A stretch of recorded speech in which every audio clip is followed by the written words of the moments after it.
बंसी सोकर उठा ही था, तभी उसकी पत्नी उससे बोली, वैसे तो तुम बड़े कंजूस हो, लेकिन सोने में तुम दुलकुर भी कंजूस ही नहीं करते। अरे साफ साफ बताओ क्या कहना चाहती हो। देखो, अगर तुम कोई सामान बताने वाली हो तो मैं 1 रुपया भी खर्च नहीं करने वाला बता रहा हूं। मैं तुम्हारा कोई खर्चा नहीं करवाने आई, बस बाहर तुम्हारे इंतजार में पंचायत बैठी हुई है। पंचायत? और मेरे घर में? अरे मैं क्या गांव का सरपंच हूं जो पंचायत मेरे घर के बाहर बैठी हुई है?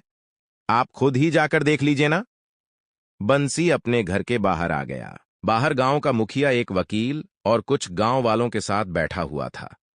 बंसी मुखिया की ओर देखकर बोला, देखो मुखिया जी, अगर आप चंदा लेने के इरादे से आए हो तो इसी समय वापस लौट जाओ। मैं फिजूल खर्च नहीं करता। जानता हूं बंसी। अरे तुम तो पानी पीने में भी कंजूसी करते हो, तो चंदा क्या खाक दोगे?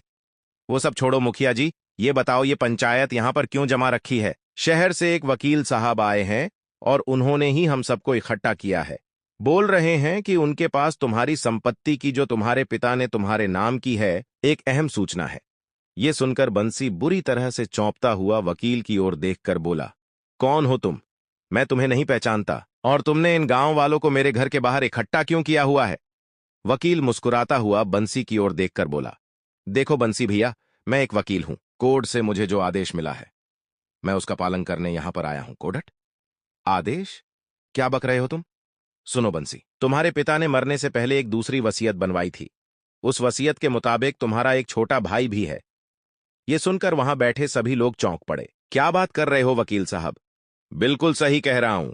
अगर ऐसी बात है तो पिताजी ने ये बात गांव वालों से क्यों छुपाई? और तो और, मैं तो उनका बेटा हूं। मुझे तो बताते। मेरी मां ने सिर्फ एक ही संतान जन्मी थी, और वो मैं हूं। तुम्हें शायद इसलिए नहीं बताई होगी कि उन्हें अंदाजा लग गया होगा कि तुम्हें एक नंबर के नाकारा और बेकार व्यक्ति हो। और रहा सवाल तुम्हारी मां का, तो वो तो तुम्हें पैदा करके जीवन भर रोती नहीं होंगी। आखिरकार उसने संसार की सबसे बड़ी गलती जो की थी। पहेलियां मत बुझाओ वकील साहब, साफ साफ बोलो।